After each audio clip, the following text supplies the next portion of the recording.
রোগ বাসা বাঁধতে আজকাল আর খুব একটা বেশি সময় লাগে না।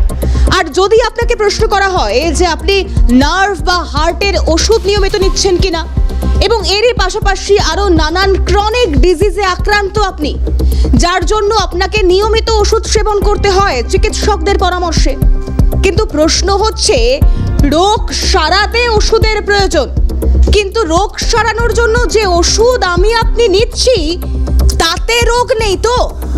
এই প্রশ্নের উত্তর খুঁজতে গিয়ে যে চাঞ্চল্যকর তথ্য, তাতে নতুন করে 104টি ওষুধ, ট্যাবলেট থেকে শুরু করে ইনজেকশন, ক্যাপসুল, এই একাধিক ওষুধ, যাতে রীতিমতো গুণগত মান নিয়ে প্রশ্ন উঠেছে এবং গুণগত মানের প্রশ্ন, সেই প্রশ্নে ফেল করেছে এই ওষুধগুলি।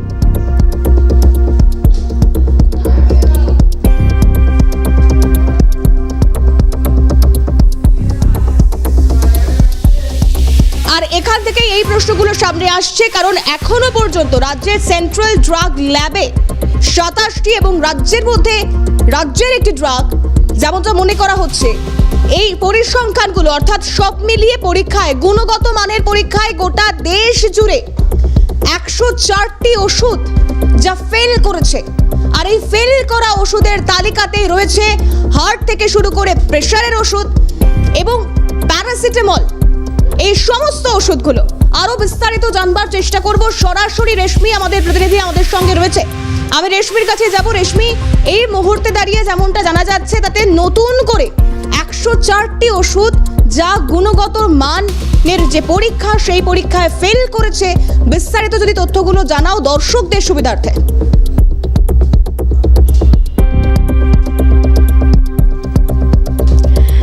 দেখো, এই বছরের প্রথম দিকে অর্থাৎ জানুয়ারি মাসে, গত বছরের শেষের দিকে ডিসেম্বর মাসে, ফের ফেব্রুয়ারি মাসে যেই টেস্ট করা হয়েছিল, সেই টেস্টে অর্থাৎ কেন্দ্রীয় ড্রাগ যে সংস্থা রয়েছে যারা এই পরীক্ষা নিরীক্ষা চালান, তারা টেস্ট করেছিল 104টি ওষুধ দেশের মধ্যে।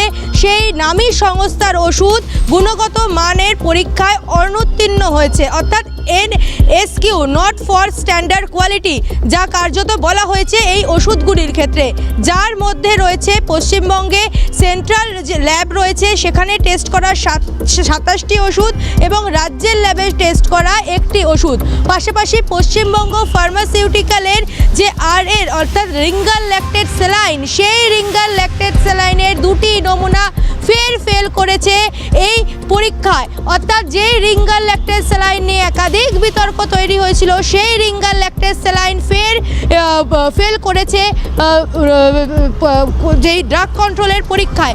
পাশাপাশি তোমাকে জানাবো, যেই ওষুধগুলি নমুনা সংগ্রহ করা হয়েছিল এবং যেই সব ওষুধগুলি NSQ হয়েছে, অর্থাৎ নট ফর স্ট্যান্ডার্ড কোয়ালিটি, গুণগত মান পরীক্ষায় অনুত্তীর্ণ হয়েছে, সেই সকল ওষুধগুলির মধ্যে রয়েছে খিচুনির ওষুধ, হাঁপানির ওষুধ, পাশাপাশি রয়েছে জ্বরের ওষুধ, পেট খারাপের ওষুধ এবং একাধিক ওষুধ রয়েছে, রেচনতন্ত্রের সংক্রমণের ওষুধ, নিউমোনিয়া প্রতিরোধের ওষুধ রয়েছে, অ্যান্টিবায়োটিক রয়েছে, পাশাপাশি ভিটামিন এবং ক্যালসিয়াম, এই ওষুধগুলোও কিন্তু ফেল করেছে। পাশাপাশি তোমাকে জানিয়ে রাখবো, যে সকল ওষুধগুলি মূলত ব্যবহার করা হয় সিজোফ্রেনিয়া, হ্যালুসিনেশন এবং জন্য এই ইনজেকশন ব্যবহার করা হয়, সেই ওষুধ ফেল করেছে। ফুসফুসের সংক্রমণের জন্য যে ইনজেকশন ব্যবহার করা হয়, পাশাপাশি যখন কোনো অপারেশন করা হয়, অ্যানাস্থেসিয়ার জন্য যে ইনজেকশন ব্যবহার করা হয়, সেই ইনজেকশনও কিন্তু এই পরীক্ষায় ফেল করেছে। অর্থাৎ বারংবার যে একাধিক ওষুধ, যে ওষুধ গুরুত্বপূর্ণ ওষুধ, কেমোথেরাপির জন্য ব্যবহৃত যে ইনজেকশন, সেই ইনজেকশন ফেল করেছে। অর্থাৎ একাধিক ওষুধ, ইনজেকশন এবং স্যালাইন ফ্লুইড, সেগুলি বারংবার ফেল করছে এই গুণগত মান পরীক্ষায়। প্রশ্ন উঠছে, এই যে ওষুধ, যে সকল ওষুধ জীবনদায়ী ওষুধ, সেই ওষুধগুলি যদি বারংবার গুণগত মান পরীক্ষায় অনুত্তীর্ণ হয়, সেক্ষেত্রে সাধারণ মানুষ, অর্থাৎ যারা ওষুধ খায় কোনো সংক্রমণের হাত থেকে বাঁচতে এবং জীবনদায়ী যেই ওষুধ, সেই ওষুধগুলি কি আদৌ জীবনদায়ী থাকবে, না এই ওষুধই প্রাণনাশের কারণ হবে, আশঙ্কা করছে। রেশমি, আমি তোমার কাছে আসবার চেষ্টা করবো, তবে তার আগে আগে একবার দর্শকদেরকে দেখিয়ে রাখবার চেষ্টা করব, কারণ এই যে নতুন করে 104টি ওষুধ যা গুণগত মানের পরীক্ষায় ফেল করেছে, এর আগেও যে পরীক্ষা হয়েছিল কম করে 145টি ওষুধ যা গুণগত মানের পরীক্ষায় ফেল করেছিল, তার তালিকা একবার আপনাদেরকে দেখাই। সেক্ষেত্রে প্যারাসিটামল থেকে অ্যাসিক্লোফেনাক থেকে শুরু করে একাধিক ওষুধ, অর্থাৎ জ্বর ব্যথা উপশমের ওষুধ, এরই পাশাপাশি সেট্রিজিন হাইড্রোক্লোরাইড থেকে শুরু করে একাধিক ওষুধ, অ্যালার্জি থেকে শুরু করে সাইনাসের ওষুধ, অর্থাৎ জ্বর, সর্দি, কাশি, অ্যালার্জি, সাইনাসের সমস্যা, জ্বর, ব্যথার সমস্যা, শরীরের তরল ঘাটতির জন্য রিঙ্গার ল্যাকটেটের প্রয়োজন, বিপাক নিয়ন্ত্রণ সঠিক করবার জন্য থাইরক্সিনের প্রয়োজন, গ্যাসের ব্যথার উপশমের জন্য অমিপ্রাজল প্রয়োজন, অ্যাসপিরিনের প্রয়োজন, যে সমস্যার সমাধানের জন্য এই প্রত্যেকটা ওষুধ যার কিনা গুণগত মান সঠিক নয়, অর্থাৎ not for standard quality drugs, এই ওষুধগুলো।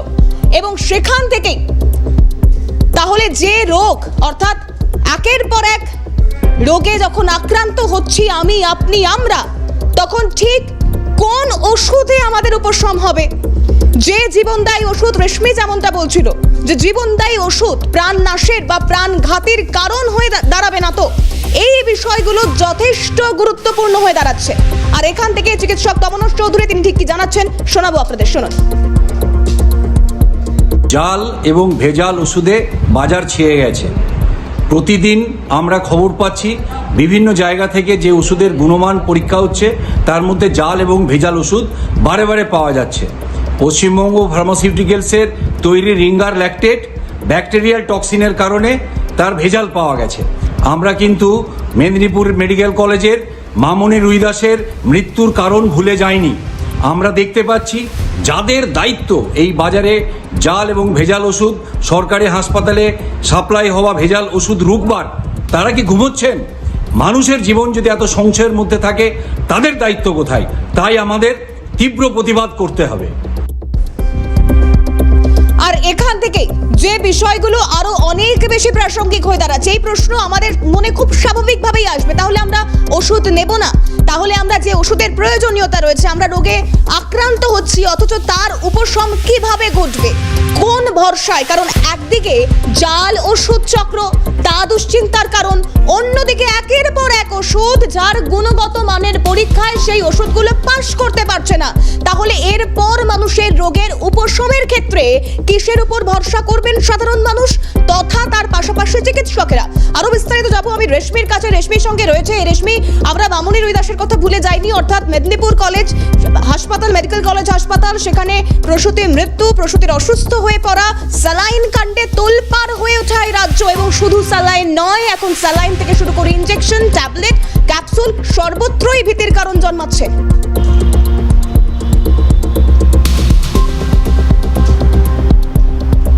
দেখো, central drug standard control organisation অর্থাৎ কেন্দ্রীয় এই সংস্থা মূলত ওষুধের ক্ষেত্রে কোন ওষুধ ভেজাল কিংবা কোন ওষুধ ভেজাল নয় এই সকল পরীক্ষা নিরীক্ষা করে থাকেন। প্রতি মাসে তারা দেশ জুড়ে বিভিন্ন ওষুধের নমুনা সংগ্রহ করেন এবং সেই ওষুধগুলি নমুনা সংগ্রহ করে টেস্ট করা হয়।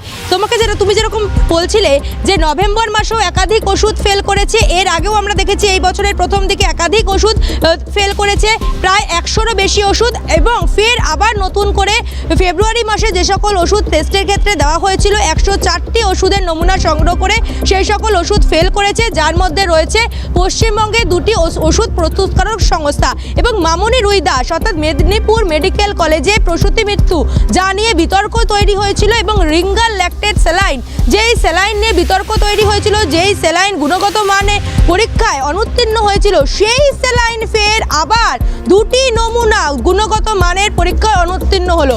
অর্থাৎ বারংবার RL অর্থাৎ রিঙ্গার ল্যাকটেট স্যালাইন বারংবার কেন গুণগত মানের পরীক্ষায় অনুত্তীর্ণ হয়েছে?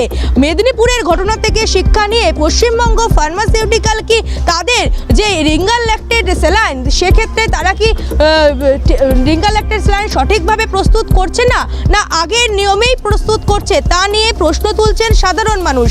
পাশাপাশি খিঁচুনির ওষুধ এবং হ্যালোসিনেশনের ক্ষেত্রে ব্যবহৃত যে সকল ওষুধ, অর্থাৎ গুরুত্বপূর্ণ চিকিৎসার জন্য যে সকল ওষুধ ব্যবহার করা হয়, কেমোথেরাপির জন্য ব্যবহৃত ওষুধ এবং হাঁপানির জন্য ব্যবহৃত ওষুধ, পাশাপাশি বিভিন্ন যে সংক্রমণের জন্য অর্থাৎ ব্যাকটেরিয়া গঠিত যে সকল সংক্রমণ হয় সেই সকল সংক্রমণের ব্যবহৃত ওষুধ, জ্বরের ওষুধ সহ একাধিক ওষুধ গুণগত মানের পরীক্ষায় বারংবার ফেল করছে। কেন এই ওষুধগুলি গুণগত মানের পরীক্ষায় ফেল করছে বা পাশাপাশি এই যে জাল ওষুধ, সেই জাল ওষুধ কেন বাজারে বারংবার আসছে তা নিয়ে প্রশাসনের কার্যকারিতা নিয়ে কিন্তু প্রশ্ন তুলছে। এখান থেকে শুধুমাত্র প্রশাসনের ভূমিকা নয়, এর পাশাপাশি সাধারণ মানুষজন, আমার তোমার মতো সাধারণ মানুষজন যাদের রোগ হলে, যাদের সমস্যা হলে, শারীরিক অসুস্থতার কারণে তারা চিকিৎসকদের পরামর্শ নিতে ছুটে যান এবং চিকিৎসকদের প্রেসক্রাইব করা ওষুধ তারা কিনে সেই ওষুধ নেন, সেবন করেন এবং সেই ওষুধ যদি কখনো জাল হয় বা গুণগত মানে যদি ফেল করে তাহলে আমরা কোথায় যাব? কি বলছেন সাধারণ মানুষজন দেখুন। একটা এমন বিচিত্র জায়গা যেখানে ওয়ার্ল্ড হেলথ অর্গানাইজেশনে ব্যান করে দেওয়া ওষুধও দীর্ঘদিন ধরে আমাদের দেশে চলছে। এটা হচ্ছে একটা রাজনৈতিক চরম দৈন্যতার পরিচয়। তার থেকে আরও ভয়ঙ্কর পরিস্থিতিটা উদ্ভূত হয়েছে মূলত ওই ইলেকট্রাল বন্ডগুলোর জন্য। ম্যাক্সিমাম ওষুধ কোম্পানিগুলো ইলেকট্রাল বন্ড কিনেছে, কীভাবে, কি পশ্চিমবঙ্গে কি ভারতবর্ষে, তার বিনিময় মূল্য এদেরকে চোকাতে হচ্ছে। আতঙ্কের বিষয় তো বটেই, রেগুলার বেসিসে এই জাল ওষুধ আমরা ডাক্তারের কথা মতো কিনছি এবং খাচ্ছি, তাতে শারীরিক এবং এমনকি মৃত্যু পর্যন্ত হতে দেখেছি ওষুধের কারণে। এরপরে আরও যদি এই ওষুধগুলো সব ছাড়পত্র পেয়ে যায় তাহলে তো জনমানসে আতঙ্ক তৈরি হওয়াটা খুব স্বাভাবিক। বেঁচে থাকার জন্য যে জীবনদায়ী ওষুধ, সেই ওষুধই যদি এই অবস্থা হয় তাহলে মানুষ কি করবে? সেটা তো সত্যিই খুব আতঙ্কের বিষয়। এখন পশ্চিমবঙ্গের সমস্ত কিছু জালে ভরে গেছে। শুধু ওষুধ জাল নয়, শিক্ষাতে জাল হচ্ছে, ছাত্রদের পড়াশোনাতে জাল হচ্ছে, চাকরিতে জাল হচ্ছে, স্বাস্থ্য ব্যবস্থা, মানুষের যে নিরাপত্তা সেটা সম্পূর্ণই আজকে বিঘ্নিত। মানুষরা আজকে প্রতিটা জিনিসের ক্ষেত্রে মানুষ আজকে আতঙ্কে ভুগছে। আর এখান থেকে ফেল করা ওষুধের তালিকায় ঠিক কি কি রয়েছে, অর্থাৎ ফেল করা ওষুধের তালিকায় প্রেশারের ওষুধ যেমন রয়েছে তেমন রয়েছে প্যারাসিটামল, এরই পাশাপাশি নার্ভ এবং হার্টের অসুখের জন্য যে ওষুধ দেওয়া হয় সেই ওষুধ রয়েছে। অন্যদিকে ব্যাকটেরিয়া সংক্রমণের প্রতিরোধের যে ওষুধ সেই ওষুধ রয়েছে ফেল করা ওষুধের তালিকায় এবং তার পাশাপাশি রয়েছে সাধারণত স্যালাইন বা খিচুড়ি কমানোর ওষুধ এবং তারই পাশাপাশি ভিটামিন সি এর ঘাটতি কমানোর জন্য যে ওষুধ দেওয়া হয় সেই ওষুধ রয়েছে এই ফেল করা ওষুধের তালিকায়।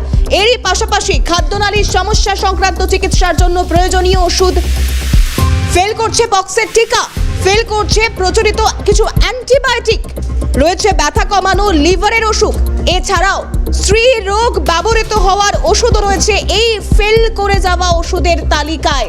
আর এখান থেকেই প্রশ্ন উঠছে যে সাধারণ মানুষের ভরসার জায়গা কোথায়? সাধারণ মানুষ বা আমরা রোগাক্রান্ত হওয়ার পর কোন ওষুধের উপর ভরসা করব? কারণ এর আগে চিকিৎসকদের পরামর্শ, বিশিষ্টজনরা তারা একাধিক সময় একাধিক সাবধানতার কথা বললেও আসলে কোন ওষুধের গুণগত মান কম রয়েছে, ফেল করছে, আসলে কোন ওষুধ জাল, সেই তালিকা সাধারণ মানুষের হাতে কি করে পৌঁছে যাবে? এই প্রশ্নগুলো উঠছে। আর এখান থেকেই যে একের পর এক ছবি সামনে আসছে, একের পর এক তালিকা, অর্থাৎ যে প্রত্যেকটা ওষুধ নট ফর স্ট্যান্ডার্ড কোয়ালিটি ড্রাগসের মধ্যে পড়ছে। তার মধ্যে বিভিন্ন সময় প্যারাসিটামল থেকে শুরু করে জেলফাইন, এছাড়াও বিভিন্ন যে ওষুধের কথা আমরা বলছি না, অর্থাৎ বলা হচ্ছে ড্রাগ কন্ট্রোলারের তরফ থেকে, সেই ওষুধগুলোর গুণগত মান নিয়ে প্রশ্ন উঠছে, যে তালিকা এই মুহূর্তে আমরা আপনাদেরকে দেখাচ্ছি।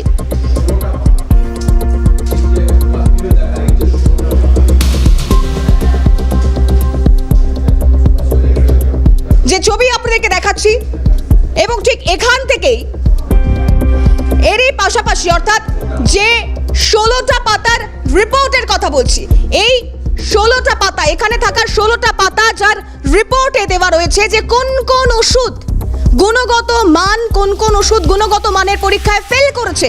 আর এই রিপোর্টে একের পর এক ওষুধ অর্থাৎ প্যারাসিটামল থেকে শুরু করে জ্বর, সর্দি, কাশির উপশমের জন্য বা হার্টের সমস্যা, নার্ভের সমস্যা হলে আমরা যে ওষুধ ইনটেক করি, তারই পাশাপাশি খিঁচুনির জন্য যে সমস্যা, সেই সমস্যা, স্ত্রীরোগ ব্যবহৃত স্ত্রীরোগের নানান সমস্যা, সেই সমস্যায় ব্যবহৃত ওষুধ, সেই প্রত্যেকটার তালিকা এই 16টা পাতায় দেওয়া রয়েছে, যা কিনা গুণগত মান ফেল করেছে। 104টি ওষুধ, 9 করে 104টি ওষুধ, এর আগে 145, অর্থাৎ হিসেব করতে দেখা যাচ্ছে মোট 249টা ওষুধ এই মুহূর্তে ফেলের খাতায়। এরপর জাল ওষুধ চক্রের কারবারি তো রয়েছে, যার জন্য ভিন রাজ্যের কন্ট্রোলারদের সঙ্গেও রীতিমতো যোগাযোগ করছে রাজ্য ড্রাগ কন্ট্রোল। আর এখান থেকে ডক্টর রঞ্জন ভট্টাচার্য তিনি কি জানাচ্ছেন শোনাবো, শুনুন। গুণগত মানে পরীক্ষায় ডাহা ফেল করলো 28টি ওষুধ এই রাজ্যে। একটা নামী কোম্পানির ওষুধগুলো গুণগত মান ফেল করছে, তার মধ্যে কিউআর কোড জাল করা হচ্ছে, যেটা আমরা হাওড়াতে আমতাতে পেয়েছি। কোয়ালিটির ওষুধগুলো সেগুলো কিন্তু এই মেহতা বিল্ডিং বাগদি মার্কেট থেকে তারা কিন্তু ওই নতুন বোতলে পুরনো মদের মতো করে আবার নতুন প্যাকেজিং হচ্ছে, সেই গুণগত মান এক্সপায়ারি ডেট ও বিষক্রিয়ার যে সমস্ত ওষুধ চলে যাওয়ার সম্ভাবনা আছে সেগুলোকে এই মুনাফাখোররা তারা কিন্তু প্যাকেজিং করছে। ম্যানুফ্যাকচারিং হাউস রয়েছে, তার মধ্যে যে স্ট্যান্ডার্ড ফার্মাসিউটিক্যাল শ্রীরামপুরে, সেটা তো শতাব্দী প্রাচীন বলেই জানতাম, কিন্তু যেভাবে সবচেয়ে বেশি সংখ্যক ক্ষেত্রে দেখা যাচ্ছে এই জাতীয় নামী কোম্পানির নামী ম্যানুফ্যাকচারিং এর হাউসের যে ওষুধগুলো ডাহা ফেল করে যাচ্ছে, তা কিন্তু চিন্তার উদ্রেক করে। 10+2 বোনাস করে করে কিন্তু আমরা দেখেছি যে এইভাবে ওষুধ সরবরাহ করা হয়। সাধারণত প্রথমে সিএনএফ থেকে সেটা আসে হচ্ছে স্টকিস্ট থেকে হয় কেমিস্ট থেকে ডিস্ট্রিবিউশন চেনের মাধ্যমে আমরা ওষুধের যারা এন্ড ইউজার তারা পেয়ে থাকেন। কিন্তু এভাবে দেখা যাচ্ছে প্রত্যেকটা জায়গায় এই যে যখন 10টা স্যাম্পলকে দেখা যাচ্ছে, তার মধ্যে 7টা স্যাম্পল দেখা যাচ্ছে জেনুইন কোনো নামকরা কোম্পানির, এবং বাকি 3টে ওই নামকরা কোম্পানির ওই কিউআর কোডেরই, কিন্তু দেখা যাচ্ছে এটা ভিন্ন মানের ওষুধ। অ্যান্টিবায়োটিক যেগুলো রয়েছে সেগুলোর ক্ষেত্রে দেখা যাচ্ছে এরকম অ্যান্টি ডায়াবেটিক মেডিসিনস, সেগুলো কিন্তু রমরমিয়ে জালভাবে বিক্রি। প্রকৃত কথা হচ্ছে বিগত 1 দশকেরও বেশি বাঙালির কিন্তু সরকারি চাকরি নেই। ক্ষেত্রে সেটা ওষুধ তৈরি করা হোক, সরবরাহ করা হোক, বা যে সমস্ত ক্ষেত্রে আমরা দেখেছি যে ফার্মাসিউটিক্যাল ইন্ডাস্ট্রির সাথে যারা জড়িত তারাই কিন্তু ভাবে এই প্রলুব্ধ হচ্ছেন, এবং এই ওষুধ যেগুলো হচ্ছে সেগুলো গুণগত মান হারিয়ে সরবরাহ করা হচ্ছে।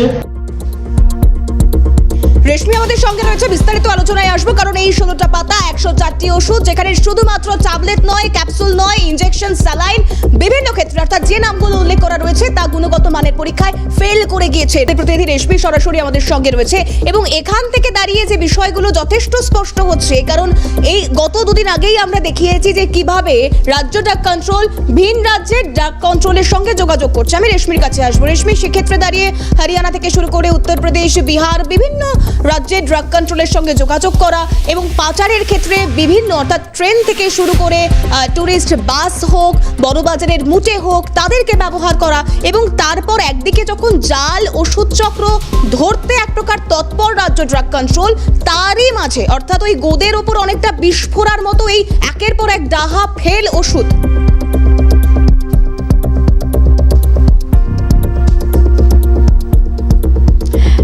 দেখো, কেন্দ্রীয় ড্রাগ সংস্থা তরফ থেকে যে রিপোর্ট প্রকাশ করা হয়েছে, অর্থাৎ সিডিএসসিওর তরফ থেকে, সেন্ট্রাল ড্রাগ স্ট্যান্ডার্ড কন্ট্রোল অর্গানাইজেশনের তরফ থেকে যে রিপোর্ট প্রকাশ করা হয়েছে, সেই রিপোর্ট যথেষ্ট চাঞ্চল্যকর। কারণ জীবনদায়ী যে সকল ওষুধ, তার মধ্যে 104টি ওষুধ নমুনা সংগ্রহে করার পরে যে টেস্ট করা হয়েছিল সেই পরীক্ষায় ফেল করেছে, অর্থাৎ গুণগত মানের সেই ওষুধগুলি উত্তীর্ণ হতে পারেনি। সেই ওষুধের গুণগত মান খুবই খারাপ সেটি জানা গিয়েছে। পাশাপাশি তুমি যেরকমটা বলছিলে, রাজ্য ড্রাগ কন্ট্রোলের তরফ থেকে বিভিন্ন জায়গায় হানা দেওয়া হয়েছিল, হানা দিয়ে যে জাল ওষুধ, সেই জাল ওষুধ চক্রের খোঁজ চালানো হচ্ছিল। এর আগে আমতায় একজন ওষুধ বিক্রেতার কাছ থেকে প্রায় 2 কোটি টাকারও বেশি জাল ওষুধ উদ্ধার হয়েছে। সেই জাল ওষুধের মধ্যে ছিল উচ্চ রক্তচাপ কমানোর যে নিয়ন্ত্রণ করার জন্য যে ওষুধ ব্যবহার করা হয়, পাশাপাশি পেট খারাপের জন্য যে ওষুধ ব্যবহার করা হয় সেই সকল ওষুধ। এবং রাজ্য ড্রাগ যে সংস্থা রয়েছে অর্থাৎ রাজ্য ড্রাগ কন্ট্রোলের তরফ থেকে বিভিন্ন সময় অভিযান চালানো হয়। গতকালও অভিযান চালানো হয়েছিল কেষ্টপুরে, এবং কেষ্টপুরেও একটি ওষুধ হোলসেল বিক্রেতার কাছ থেকে ওষুধের নমুনা সংগ্রহ করা হয়েছে। সেই প্রত্যেকটা বিষয়ের দিকে আমাদের পরবর্তীতে নজর থাকবে। রেশমি, আপাতত তোমাকে ধন্যবাদ জানাবো। রেশমি দাস আমাদের প্রতিনিধি ছিলেন আমাদের সঙ্গে সরাসরি। কিন্তু এখান থেকে চিকিৎসকরা কি বলছেন, তাদের বক্তব্য, তাদের পরামর্শ যথেষ্ট গুরুত্বপূর্ণ এই মুহূর্তে। ডক্টর অরিন্দম বিশ্বাস কি জানাচ্ছেন শুনুন। মানে আমি এখন দেখে তো আমার মানে হতচকিত হয়ে যাচ্ছি যে প্রত্যেকটা ওষুধ, অ্যাজিথ্রোমাইসিন ফেল, সিপ্রোফ্লক্সাসিন ফেল, তারপর র্যাবিপ্রাজল ফেল, ফেনিটয়েন ফেল। মানে মৃগী রোগের একটা বড় অনেক জায়গায় ফেনিটয়েন ওষুধটা এখনও ব্যবহার করি। অন্য ওষুধ, অনেক দামি ওষুধ এসছে, তা সত্ত্বেও ফেনিটয়েনটা ব্যবহার করা হয়, সেটাও ফেল করছে। তাহলে মৃগী রোগ, মানুষের সংক্রমণ হবে, মানুষ সারবে না, মৃগী রোগ সারবে না, গ্যাসের প্রবলেম সারবে না।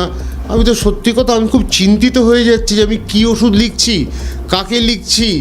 মানুষ ওষুধগুলো নিচ্ছে, আমাদেরকে বিশ্বাস করে নিচ্ছে, তারপরে ওষুধগুলো জালি বেরোচ্ছে। আমার বক্তব্য, আমি খুব স্পষ্ট, ডেকে ডেকে কথা বলার এখানে কিচ্ছু নেই। যারা এই জালি ব্যবসার সাথে লিপ্ত, যারা এই নিম্নমানের ওষুধগুলো সরবরাহ করছে, তাদের ধরে ভালো করে উত্তম মধ্যম দাও, তা না হলে তারা শিখবে না। একজনকে দিলে বাকিরা একটু সমঝে যাবে। হচ্ছে রাজনৈতিক নেতারা যারা বিভিন্ন সময় বিভিন্ন আওয়াজ তোলে, তারা এই নিয়ে এত নিশ্চুপ কেন? কারণ তাদেরকেও তো এটা বলতে হবে, এটা মানুষকে নিয়ে তাদের রাজনীতি। মানুষ সাফার করছে, তো বড় অসহায় হয়ে যাচ্ছে, আমরাও অসহায়। কে চিহ্নিতকরণ করবে, কিভাবে চিহ্নিতকরণ করবে? এর মানে সাথে সাথে অ্যাপগুলো বেরো, অনেক অ্যাপ তৈরি হয় কথায় কথায়। আর এখান থেকেই আপনাদেরকে শোনানোর চেষ্টা করব ডক্টর বিপ্লব চন্দ্র, তিনি ঠিক কি জানাচ্ছেন শুনুন। গুণমানের ঠিক নেই, এমনকি সরকারি হাসপাতালে সাপ্লাই হচ্ছে যে রিঙ্গাল ল্যাকটেট পশ্চিমবঙ্গ ফার্মাসিউটিক্যালের, তারও যে গুণমান ঠিক নেই। গোটা দেশে এবং আমাদের রাজ্যেও সাবস্ট্যান্ডার্ড মেডিসিন, হার্টের ওষুধ, অ্যান্টিবায়োটিক থেকে শুরু করে প্রেশারের ওষুধ, সমস্ত ওষুধ সাবস্ট্যান্ডার্ড, একটা বড় অংশের ওষুধ সাবস্ট্যান্ডার্ড। চিকিৎসক হিসেবে আমি মনে করি যে কোন ওষুধটা ঠিক গুণমানের আর কোনটা নয়, বাইরে থেকে কিন্তু অ্যাপারেন্টলি দেখে কোনো একজন পেশেন্ট বা তার রিলেটিভ বা এমনকি একজন ডাক্তারও কিন্তু বুঝতে পারবে না, পারার কথা নয়। তাহলে এই দায়িত্বটা কিন্তু হচ্ছে যে স্টেটের বা সেন্টারের যে ড্রাগ কন্ট্রোল অথরিটি আছে বা ভিজিলেন্স আছে, তাদের দায়িত্ব। তাহলে সেখানেই কিন্তু ফেলটা করছে। আসলে কি ফেল করছে, নাকি এই ব্যাপারগুলো দেখেও একটু উদাসীন? এটাই কিন্তু আমাদের দীর্ঘদিন ধরে স্বাস্থ্য ব্যবস্থায় যে সার্বিকভাবে দুর্নীতি বাসা বেঁধেছে, তার ফলশ্রুতি এটা কিনা, এটাও কিন্তু প্রশ্ন মানুষের মধ্যে জাগছে। যারা দুর্নীতির সঙ্গে যুক্ত, যারা অপরাধগুলো করছে, তারা যদি শাস্তি না পায়, এক্সেম্পলারি পানিশমেন্ট না হয়, তাহলে কিন্তু এই দুর্নীতি, এই ওষুধ নিয়ে জাল চক্র, এগুলোকে আটকানো যাবে না। ফলে মানুষের জীবন বিপন্ন হবে। এই দুর্নীতি রোধ করতে পারে একমাত্র স্বাস্থ্য দপ্তর, প্রশাসন, ড্রাগ কন্ট্রোল অথরিটি, ভিজিলেন্স যে থাকে, তারাই করতে পারে। অর্থাৎ ডিসেম্বর থেকে শুরু করে জানুয়ারি, ফেব্রুয়ারি, মার্চ, একের পর এক তালিকা, এবং সেই লম্বা তালিকায় একের পর এক ওষুধ যার গুণগত মান ফেল করে গিয়েছে। অন্যদিকে জাল ওষুধ চক্রে একের পর এক জায়গায় একের পর এক ওষুধের বিলদিকে হানা দিচ্ছে রাজ্য ড্রাগ কন্ট্রোল। এর শেষ কোথায়? আদৌ এই ঘটনার সমাপ্তি কিভাবে হয়? মানুষ জীবন বাঁচানোর জন্য যে ওষুধ সেবন করছে, তাই তার প্রাণনাশের কারণ হবে না তো? এই প্রশ্নগুলো থাকছে। 4টে চতুষ্কোণ এখানেই শেষ করছি। আপনাদের নজর থাকুক ক্যালকাটা নিউজে।